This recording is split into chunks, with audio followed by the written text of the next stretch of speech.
Oi, Rose, boa noite a todos e a todas. Pegando ainda a experiência, esse negócio de live, né? É live que chama, né? Marjorie, minha companheira, as companheiras estão chegando, né? Vamos ver como é que chama as pessoas.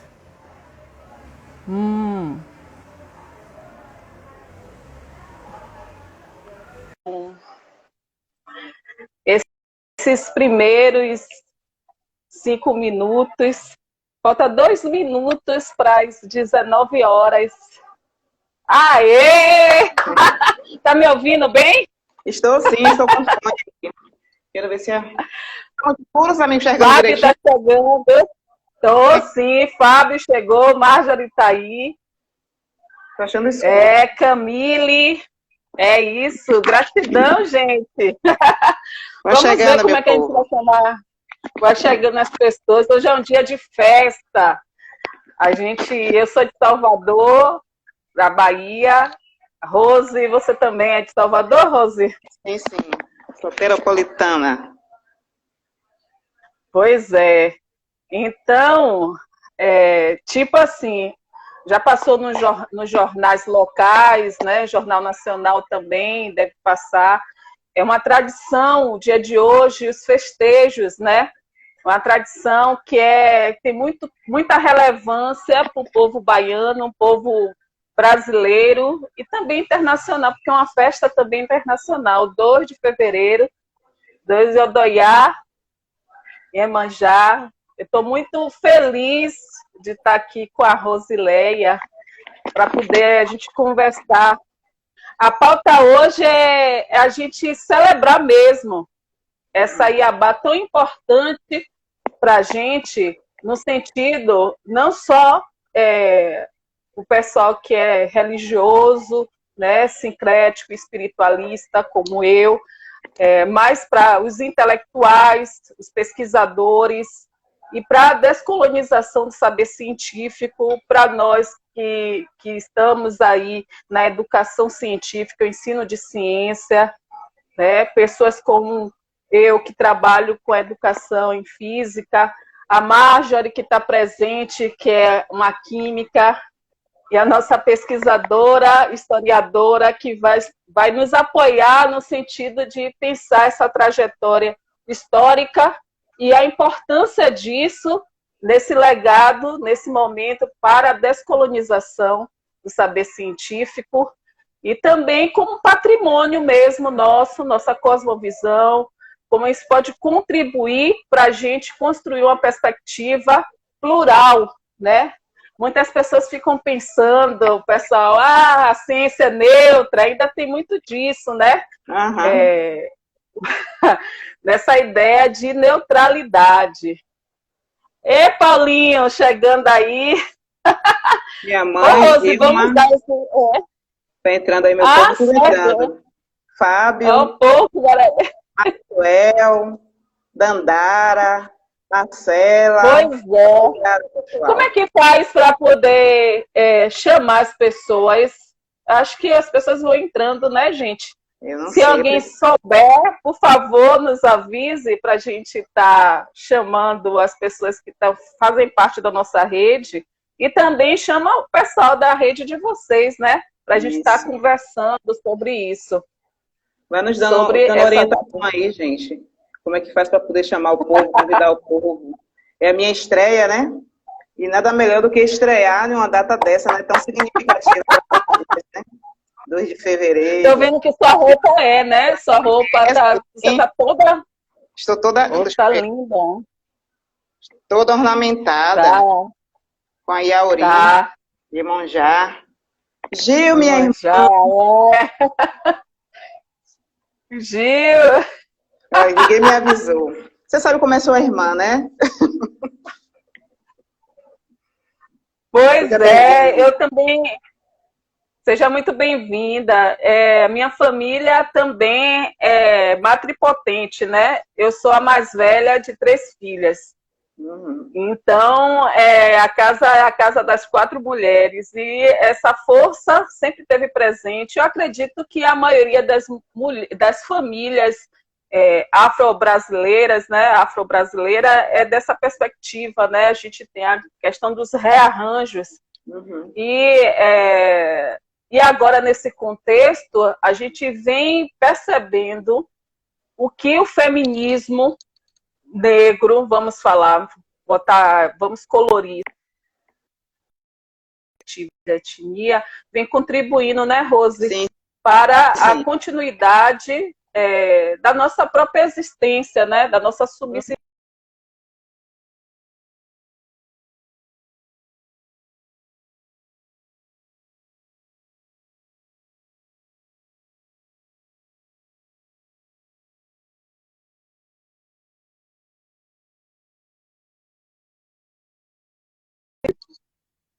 Tá ouvindo?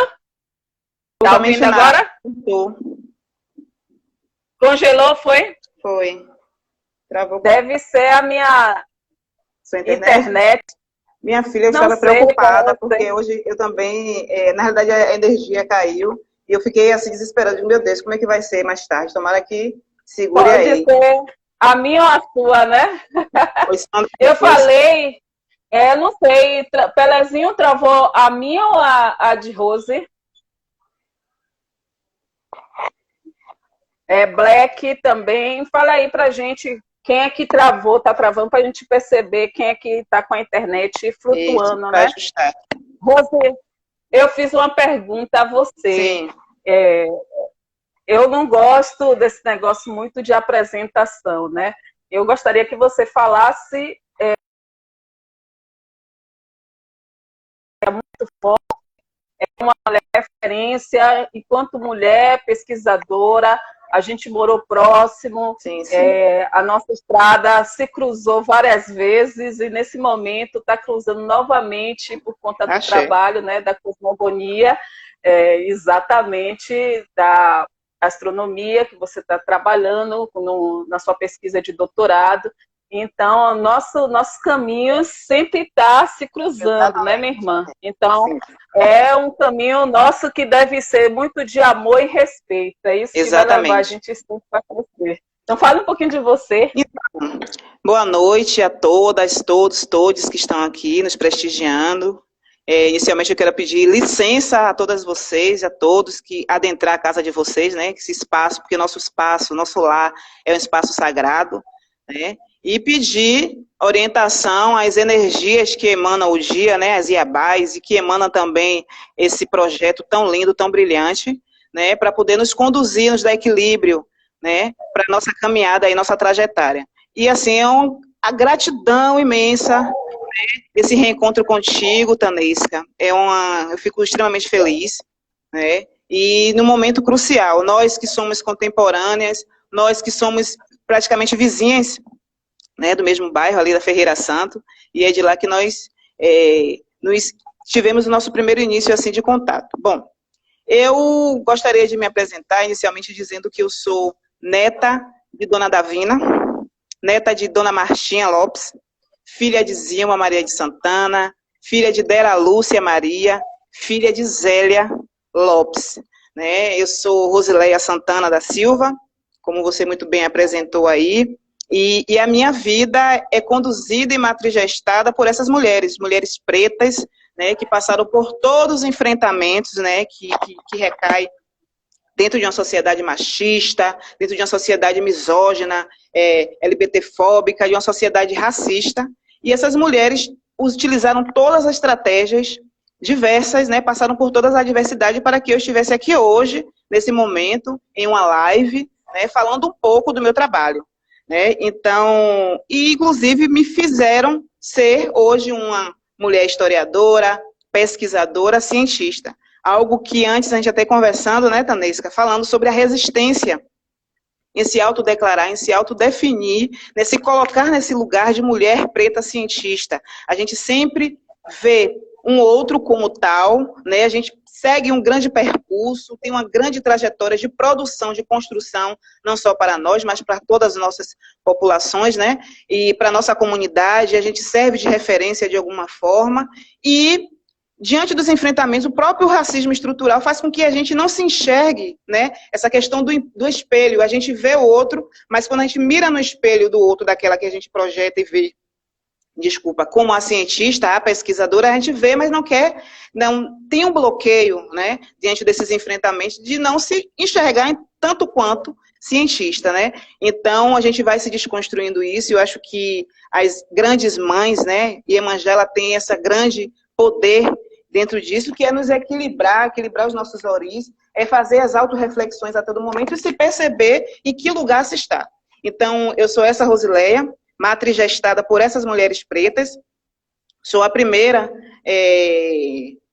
tanto da parte de pai como da parte de mãe, a adentrar na universidade. Eu sou oriunda do primeira leva de cotas raciais na UNEB, na época a reitora era a professora Ivete Sacramento, e na turma de História, foi a primeira turma. Então, assim, eu sou a primeira, né, enquanto adentrar na universidade, mas também já não sou a única, né? Hoje eu ainda estou como a primeira mestra, né, no doutorado, daqui a pouco estamos aí doutora, né? E esse doutorado, ele vem carregado de representações de toda uma coletividade, que são as minhas famílias, que é a minha comunidade, de onde eu venho. Sou nascida e criada no Alto das Pombas, que é um bairro vizinho da Ferreira Santos, né, onde você mora, e que sempre teve essa dinâmica, essa militância, essa trajetória de movimentação política em prol da nossa comunidade. Então, em síntese, inicialmente, eu sou essa Rosileia Santana. Muito boa, eu acho que você faz jus, né? Você faz jus todo esse investimento que a tua família, principalmente as mulheres da sua família, tiveram. Porque assim, a gente tem que deixar bem claro que o sucesso de um indivíduo, de uma pessoa, é um sucesso coletivo, é um sucesso sustentado dentro de uma comunidade. Uhum. A perspectiva africana, a perspectiva coletiva, a gente reconhece que o sucesso e o dever de um indivíduo para com seu coletivo. Então, por que essa ideia de representações? Por que colocar essas alegorias, as iabás, para além da questão da espiritualidade, da questão, com todo o respeito pelo dia de hoje, por todos os dias, meus mais velhos, meus mais novos, peço licença para poder falar de uma coisa sagrada e poder usar isso dentro dos estudos e colocar essa representação para trazer sentido para as pessoas, sentido numa realidade que a gente enfrenta e constrói, né? Então, quando a gente fala a importância das iabás ciências, a gente está falando desse lugar, dessa cosmovisão que essas mulheres, né, através do sagrado, representa para cada uma de nós que está se desenvolvendo num ambiente eurocentrado, né? E todo esse esforço, a gente está falando de um sistema que na minha pesquisa eu trouxe essa alegoria, sistema de barragens, que são construídos sistematicamente barreiras, e a gente tem válvulas, e quando a gente entra nessa válvula, a gente tem que fazer a diferença. Quando a gente adentra, perpassa essa barreira, a gente tem que fazer valer esse espaço que a gente está, né? E aí a gente tem que falar de processos de construções de vida. Então, quando você traz alegorias, como você também trabalha, assim como eu trouxe as iabás ciência, hoje a gente está femenagiando a iabá tão importante das águas, aquela que traz força, aquela que traz amor, aquela que limpa toda a sujeira da alma, aquela que traz toda a felicidade e tranquilidade, mas também revolto nos momentos, né? A importância das marés. Então, quando a gente traz essa cosmovisão nos nossos trabalhos, principalmente para mim, como professora de física da educação básica, para mim, historiadora das ciências, é um esforço que eu estou tendo que construir, porque para eu entrar nesse modelo de epistemologia brancocêntrica, eu tive que aprender esse modelo para poder ser aceita, né? O mestrado é assim, entendeu? Eu ainda tenho que passar por isso, tenho que passar lá chegar até o doutorado, até me consagrar como pesquisadora. Está perto. Isso são ritos que a gente tem que compreender. Esse modelo epistemicídio, né, de epistemicídio que nos mata, e recriar um modelo, aquele que a gente é protagonista e que traz a vida e toda a importância, que é as epistemologias e as alegorias, a descolonização da ciência e as iabás da ciência, né? A cosmovisão afrocentrada. Isso tudo são recursos. Sim. Mas, para isso, a gente tem que transitar em um modelo que nos nega. Exatamente. É isso aí, Fabiola.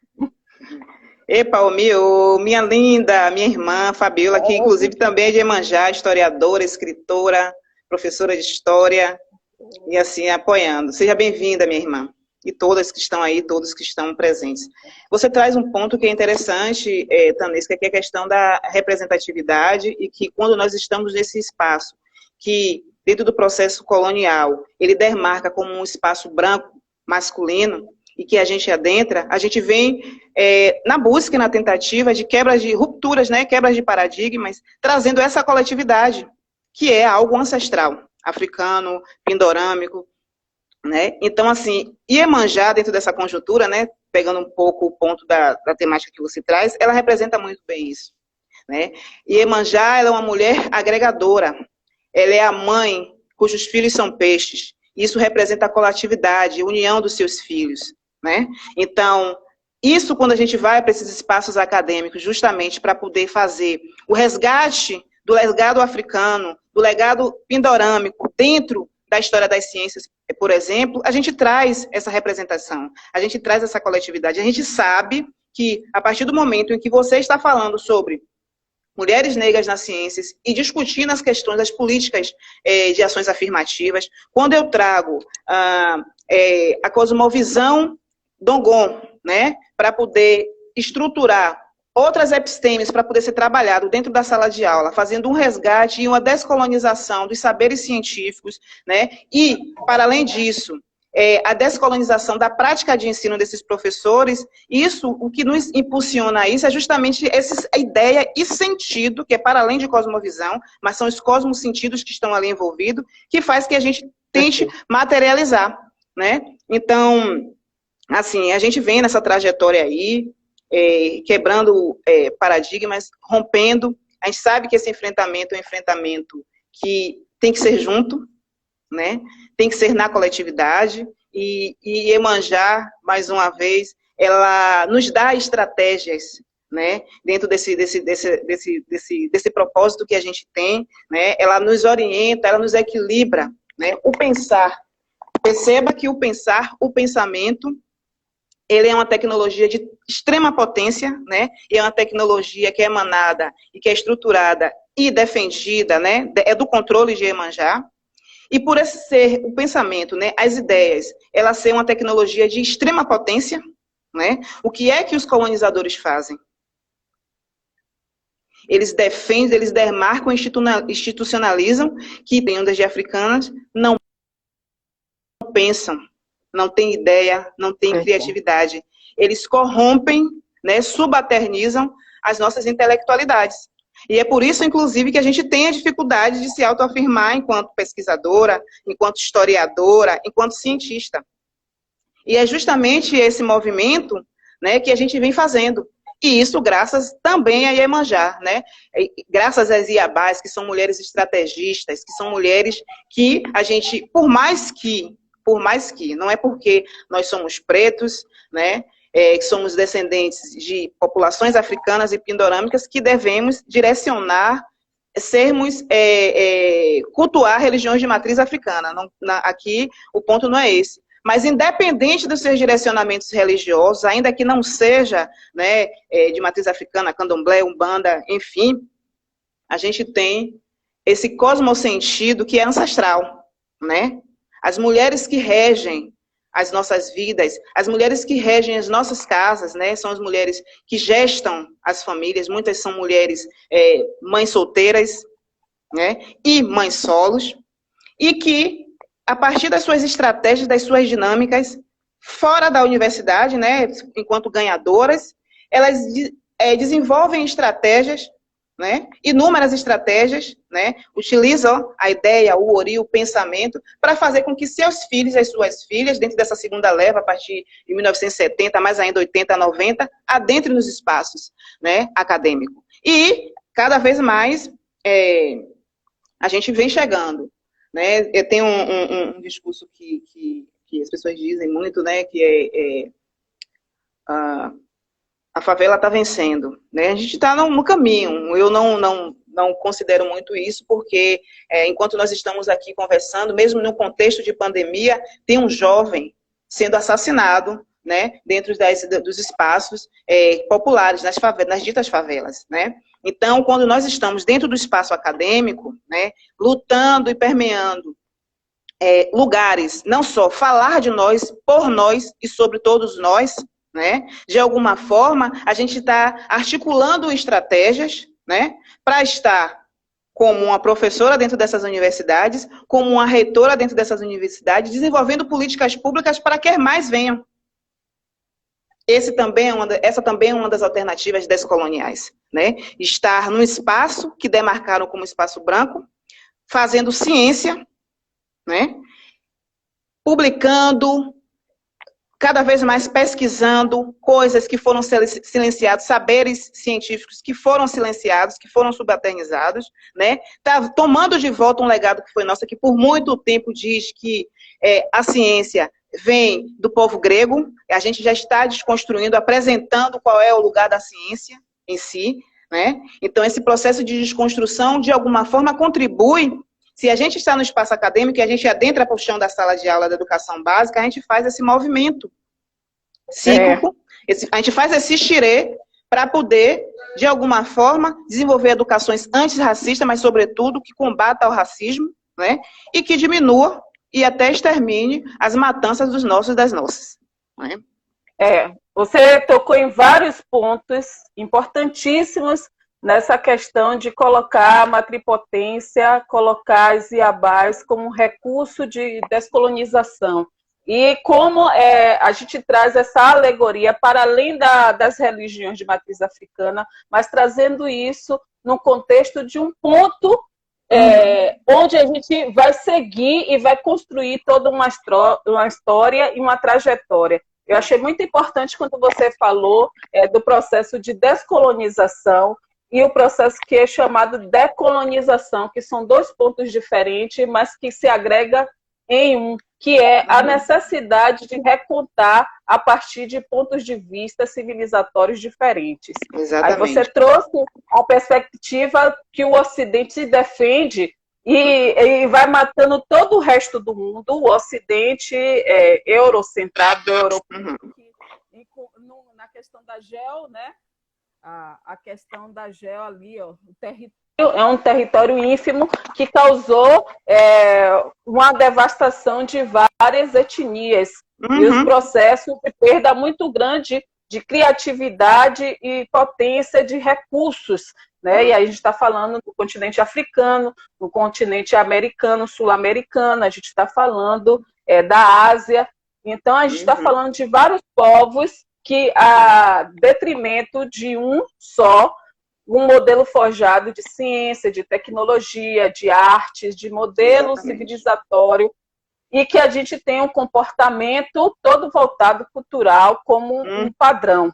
Né? E isso acontece no fazer ciência, tecnologia, por isso que eu estou gostando muito, que eu estou conhecendo agora o afrofuturismo. E aí eu conheci a partir de isso, que é um filósofo que também entende essa questão da perspectiva das políticas de ações afirmativas. Tudo isso, gente, são fios que estão interligados, né? Sim. Tá interlaçados. Então, quando você puxa um fio, quando você vai ver, já começou em outro lugar. Hoje a gente está falando de descolonização, que é a perspectiva de recriação, né, de um modelo civilizatório para além do colonizador. E a decolonização é repensar esse processo que o colonizador colocou, no hoje, no ontem e a perspectiva futura. Então, eu gosto muito da frase de Malcolm X, que desde que eu aprendi com meus colegas que fizeram sociologia, eu aprendi tanta coisa, movimento social é assim, faz a gente pensar, você não precisa necessariamente estudar aquilo na sua área, né, de atuação, no meu caso é ciências e tecnologia, educação, né, física, química, esse lado, mas você precisa estar atento, porque você está dentro de uma sociedade, você precisa fazer escolhas, você precisa saber como você vai construir, para quem você vai construir, que modelo você está reforçando ou refutando. Porque quando você fala de física quântica, quando você fala de mecanismo, quando você fala de descrições, você está falando de pontos de vista de leitura de uma realidade, né? O fato está ali, mas as leituras são múltiplas. Acontece em todas as áreas, né? Porque o povo da neutralidade axiológica adora dizer isso é coisa para o pessoal das humanidades. Não vamos discutir quem está ocupando esse lugar e como está ocupando esse lugar. Porque a gente quer mais corpos pretos e quer uma ciência diversa.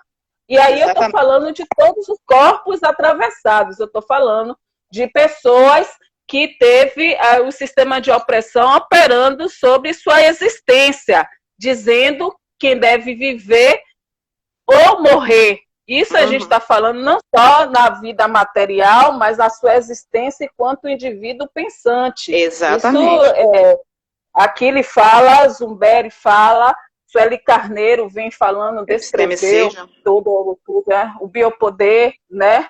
E a gente está vendo também mulheres negras maravilhosas no campo da humanidade, trazendo um legado muito interessante, como a Carla Cotirene, que veio trazendo essa perspectiva da interseccionalidade, mas para além disso, que já existia, que ela vem refletindo os 30 anos da interseccionalidade, por Crenshaw e tudo, o movimento lá nos Estados Unidos, mas a gente está falando da forma de falar dessas mulheres, como a Catiúcia Ribeiro, como a Rose, parece que caiu aí. Não, tá aí? A Carla Cotirene, a Bárbara Carini, né? A nossa professora lá né, tão jovem, maravilhosa, a Catemari, Catemari Rosa, então, a Catemari Rosa, e tantas outras mulheres que estão fazendo valer esses espaços e trazendo a abertura dessa discussão. Mas a gente ainda tem aquele modelo que é a pedra do nosso sapato, que está no rito, né? Que são os modelos epistêmicos, teóricos e metodológicos ocidentais. E aí a gente acaba recriando isso em várias soluções, né? Até você ultrapassar isso, aprender isso e recriar outro, há um desgaste muito grande, né? Então, acho que a Iabás, Iemanjá, na minha vida enquanto pesquisadora, e todos os ensinamentos que eu escuto de pessoas que vivenciam essa experiência, de pessoas que ensinam o significado de Iemanjá e o que eu posso perceber e que ela tem feito na minha vida é justamente isso, a condição de maré, né? A condição de saber quando você vai negociar ou não determinadas coisas e como você constrói. Exatamente. Esse é o legado de Iemanjá no meu trabalho. Corroborando com sua fala e tomando de empréstimo, Iemanjá, para mim, ela representa justamente isso. Existe um momento que você vai ser marola, né? Você está ali de maré, pensando que está de maré baixa, mas organizando as estratégias, né? E tem momentos que você precisa também ser tsunami, né? Então, Iemanjá, ela apresenta esses dois lados. Você trouxe 2 pontos aqui que eu anotei e achei interessante. E, assim, você falou que você fez muitas leituras ou algumas leituras sobre Malcolm, enfim. Mesmo você tomou de empréstimo do pessoal de lá de ciências sociais, mesmo você sendo de ciência, tecnologia, enfim. Bom, a gente faz um papel, isso foi no começo, a gente já apresentou falando um pouco sobre isso, que é um papel, de fato, de descolonização, né? Ou de decolonizar, como queira colocar os pontos aí dentro dessa...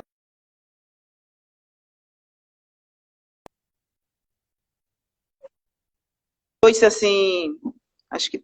Oi, tá me ouvindo? Tô. Pronto.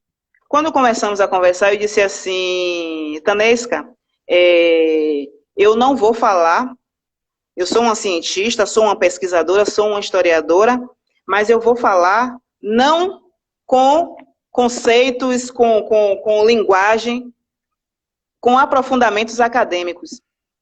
Mas eu falei isso numa perspectiva de problematização, né?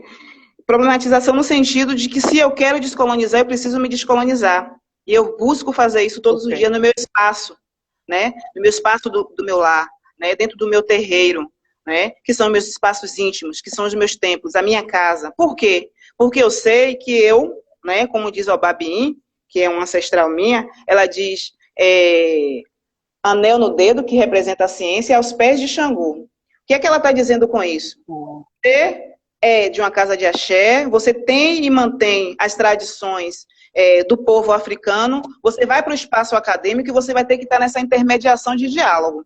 Bom, eu estou ali resgatando, eu estou ali levando, de alguma forma, saberes que são saberes oriundos dos nossos povos. Mas quando eu faço esse processo transpositivo também, seja para a sala de aula, seja para dentro da minha casa, né? Para minha residência ou para o meu espaço de terreiro ou qualquer outro espaço, e que essas pessoas não são acadêmicas, e que são pessoas que têm toda uma ciência por ali atrás, mas não essas epistemes rebuscadas, né? Eu preciso ter uma linguagem, eu preciso ter todo um diálogo, isso também é estratégia, e Iemanjá nos dá isso, de dialogar pensando nessas populações, né? Então, é desenvolver um diálogo também que essas pessoas compreendam.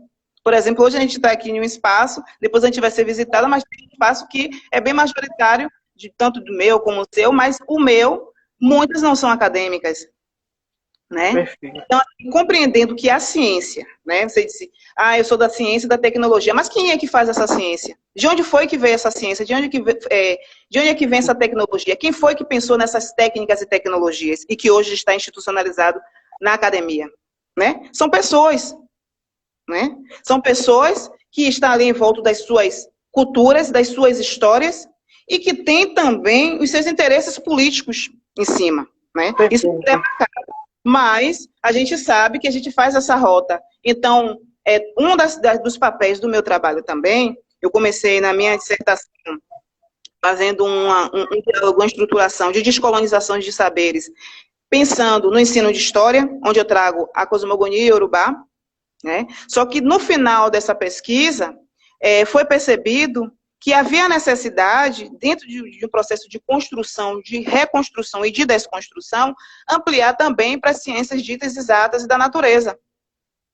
Porque a cultura, as humanidades, né, o ser, né, o ontológico dos diferentes povos, ele precisa estar presente nessas ciências para poder também derrubar aquela dita ciência dura.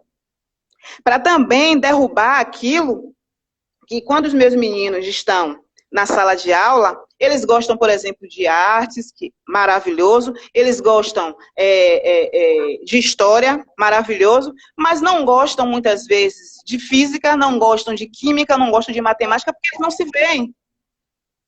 Então, qual a razão de ser, de passar aquele conhecimento para o estudante, se ele não se sente pertencido? Então, também, dentro desse meu processo de discussão, dentro da minha pesquisa, é fazer esse resgate dos legados das populações africanas, né, mais à frente em outros desenvolvimentos diaspóricos, pindorâmicos, mas esse resgate dentro da história das ciências, para poder ser legitimado no ensino das ciências, porque o ensino de ciências ainda é brancocêntrico, masculino e europeu ocidental, né? Então, esse movimento que a gente faz de capoeira, né, rodar, fazer a roda da capoeira a roda, como é que eles falam? Da volta no mundo, é nesse sentido. A transposição didática, para mim, é isso. É que os nossos estudantes, o seu estudante de física, o seu estudante de química, de biologia, da matemática, da história, dos estudos religiosos, eles se vejam, né?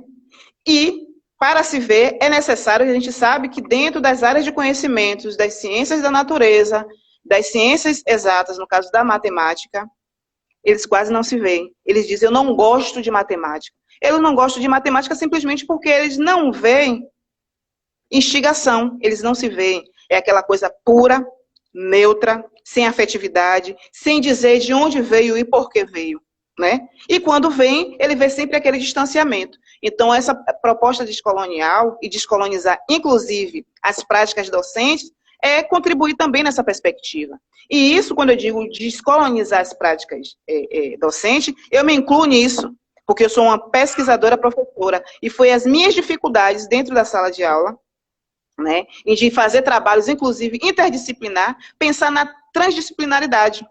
Né? Então, quando eu trago a astronomia enquanto um conhecimento, que é um conhecimento para além de interdisciplinar, ele é transdisciplinar, é justamente para a gente fazer, de fato, uma roda, um xirê, ou dar uma volta no mundo, dialogando com todas as áreas de conhecimentos, e que essas áreas de conhecimentos dê legitimidade, represente, coloque o espelho, a bebê, e os meninos se vejam. Né? Então, a gente vai ter um número expressivo, por exemplo, de meninos e meninas, sobretudo meninas, fazendo física, fazendo matemática, fazendo química, fazendo biologia. E para isso é preciso a gente levar essa razão de ser. De quem sou eu? Que espelho é esse que eu estou levando para a sala de aula para poder falar de ligações químicas? Que espelho é esse que eu estou levando para poder falar de trigonometria quando eu quero lidar com, por exemplo, a astronomia Dogon? Que espelho é esse que eu levo para poder falar sobre força motriz? Que espelho é esse que eu estou falando quando eu falo de mitologia, né? Quando eu falo sobre a origem do mundo, quando eu falo sobre a origem da humanidade? Quem são essas pessoas que geralmente no livro Homem, dito pré-histórico, barba branca,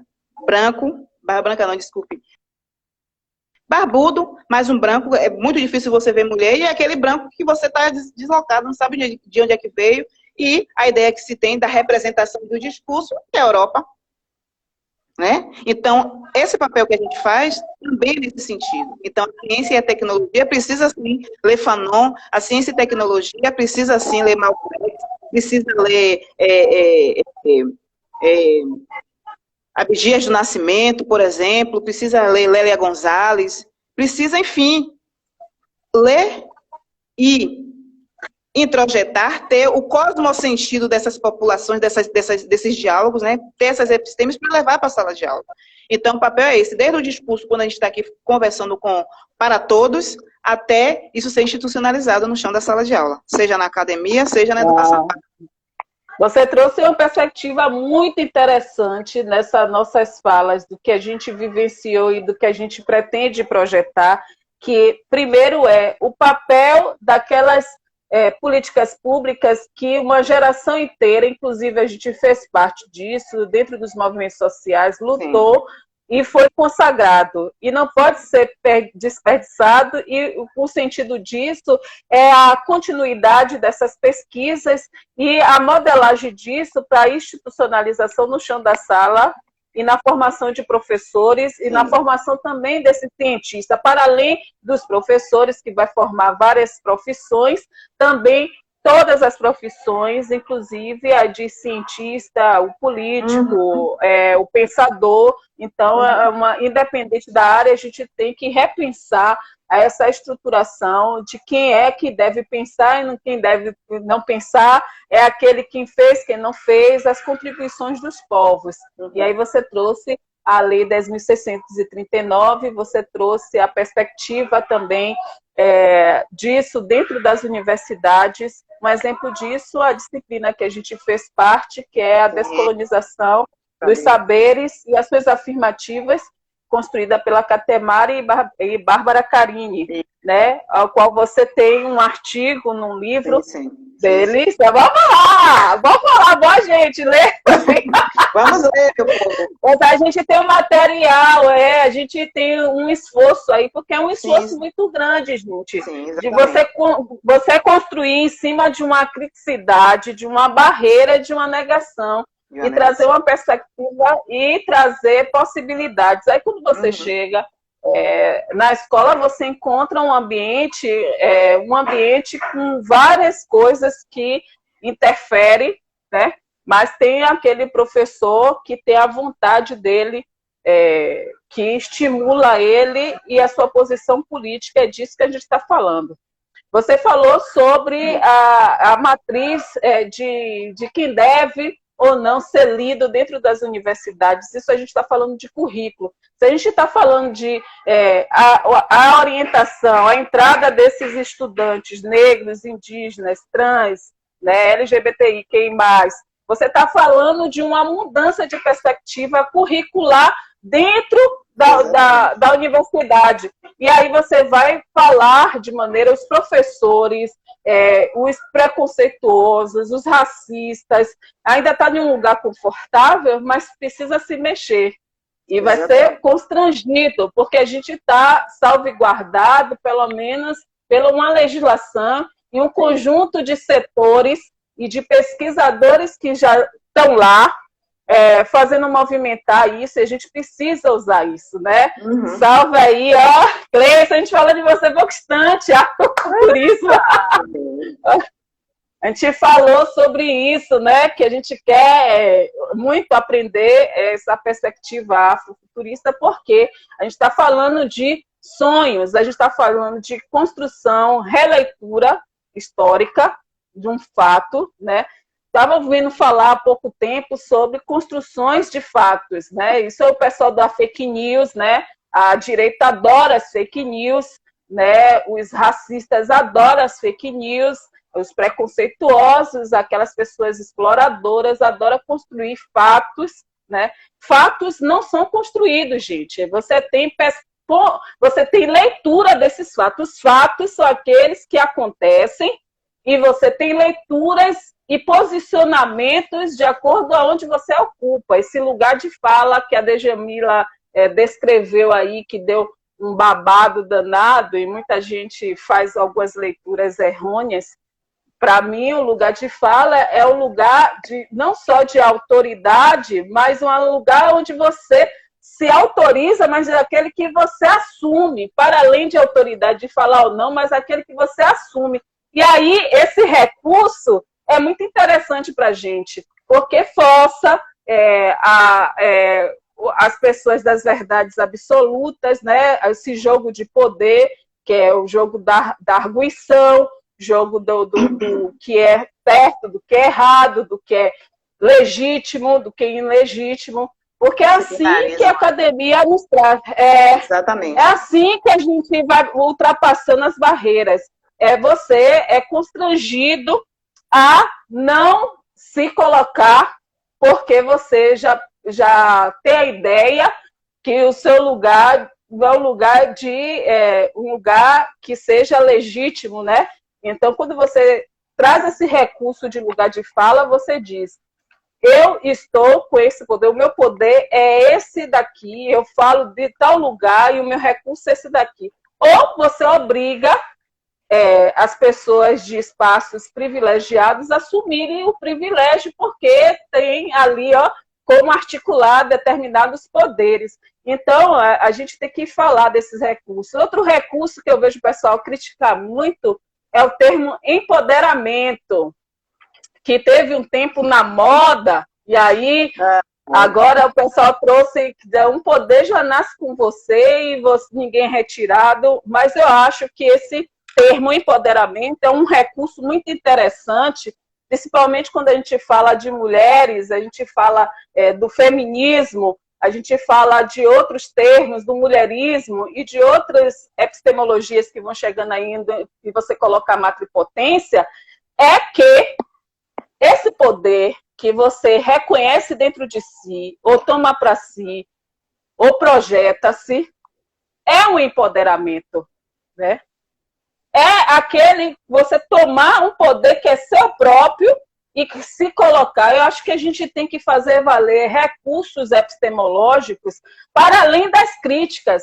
Eu quero usar o recurso aquele que me leva em um lugar de interesse que faz com que eu me mobilize para a direção do meu interesse. Qual é o interesse da nossa comunidade? O interesse da nossa comunidade é participar de espaços de equilíbrio, de uma vida plena, né, de construção, de solução, né, de vida, de existência.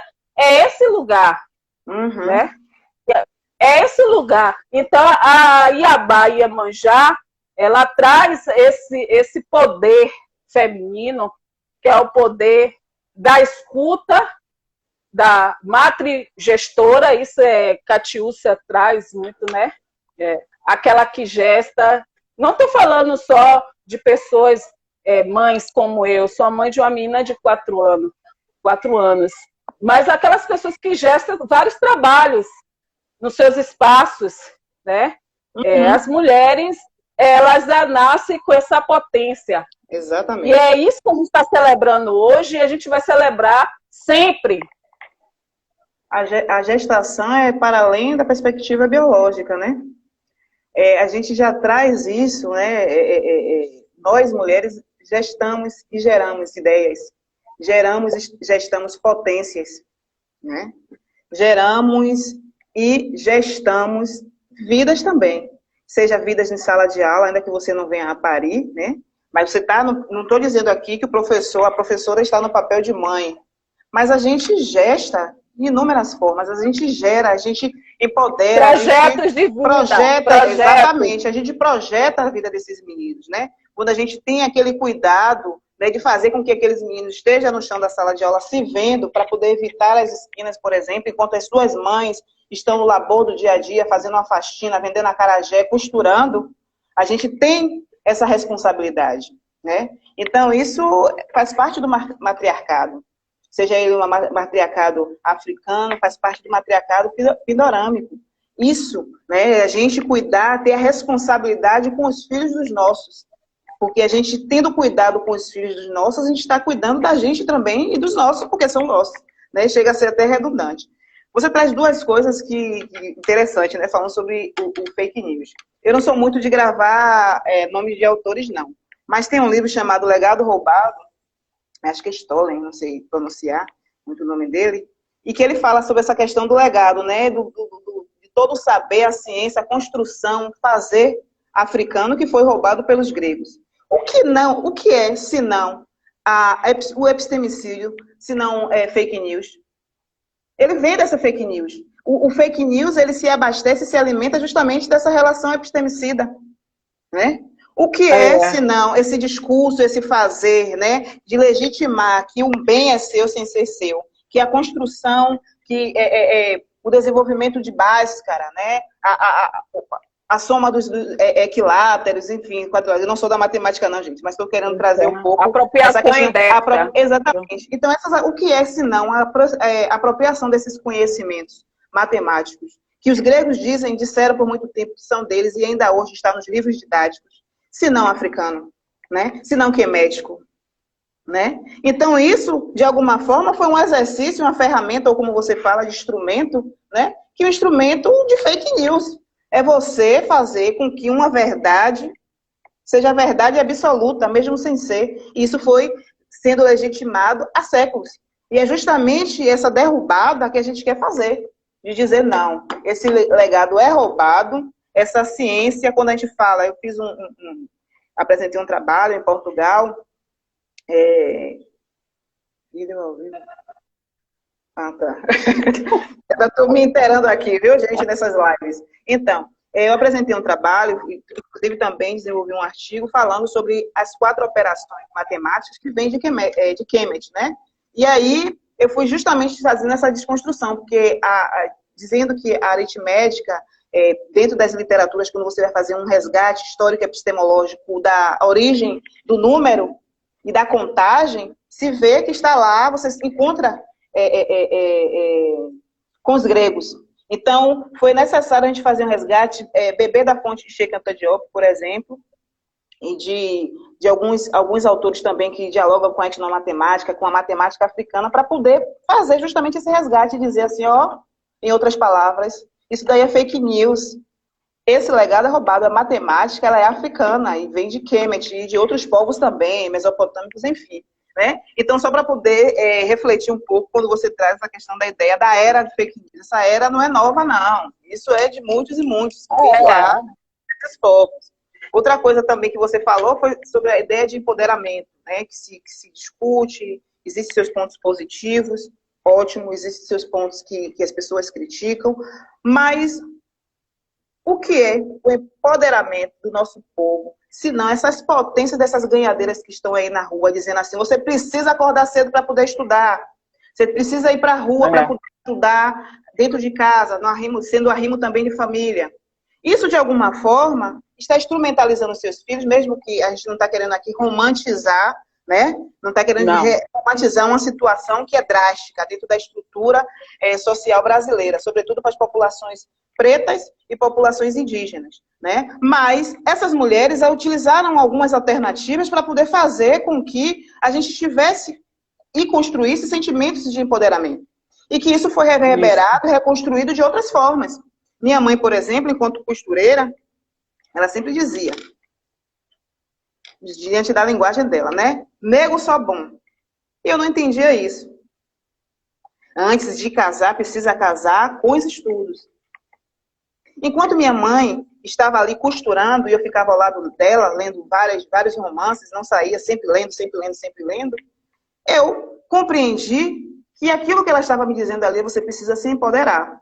Você precisa ir para os espaços em que, historicamente, vem dizendo e legitimando que é um espaço branco. Né? Então, comece da academia, se torne um cientista ou o que você quiser, e diante daquilo você transforma. O que é isso se não empoderamento? Né? Isso. Então, esse conceito e esse ser, né, para além desse conceito, ele tem o seu papel histórico, fundante e político dentro dessa questão. Né? Então, a gente precisa reconsiderar essa ideia de empoderamento e quais são as transformações que ela podem fazer nas nossas vidas. E como muitas vidas foram feitas. Né? Então, eu acho muito importante você trazer isso. Gostaria muito de agradecer essa...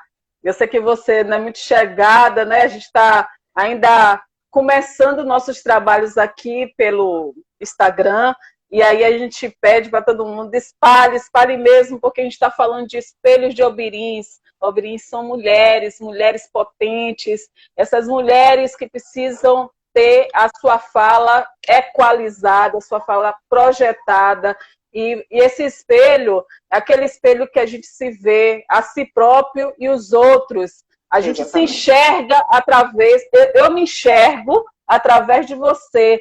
No momento quando eu olho a você, a sua projeção e tantas outras mulheres, eu estou enxergando a mim mesmo e eu consigo repensar a minha vida e tudo que aconteceu comigo e onde eu quero que ela chegue a partir de experiência com outras mulheres. Isso que são espelhos de Obirim.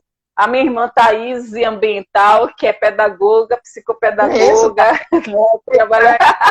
Tá aí, então, essa experiência só se faz em conjunto, né? Essa experiência só traz quando a gente tem vivência com outras mulheres.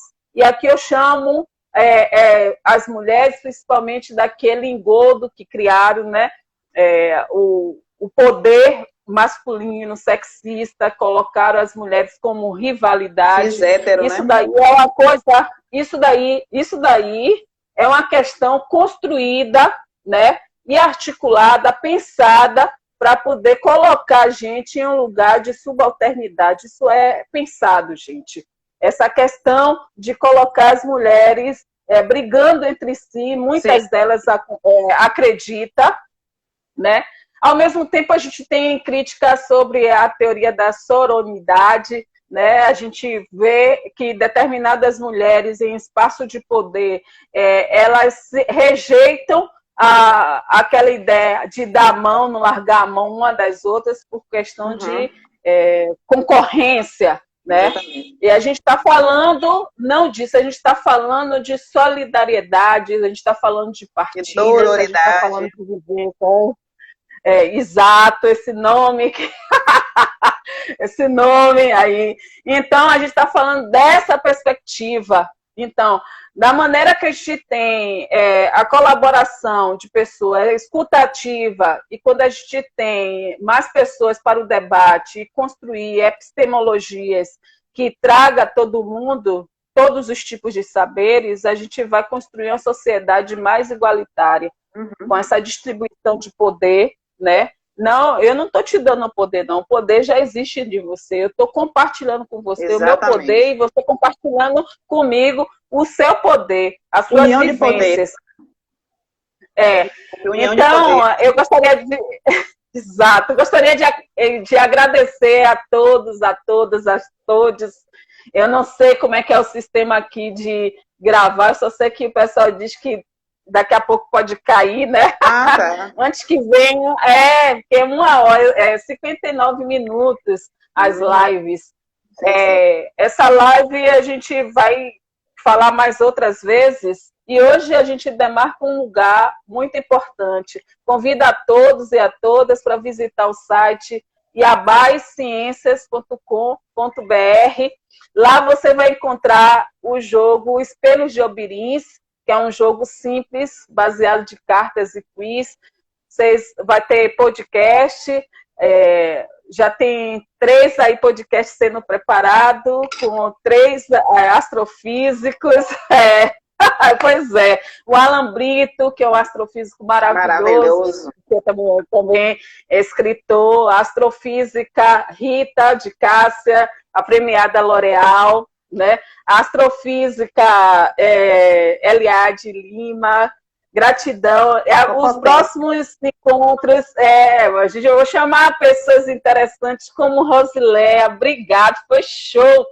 Foi muito show conversar com você, mulher. Eu que agradeço. Foi muito também. Bom. Foi muito bom mesmo. E todo mundo participando aqui, várias pessoas falaram, amigos.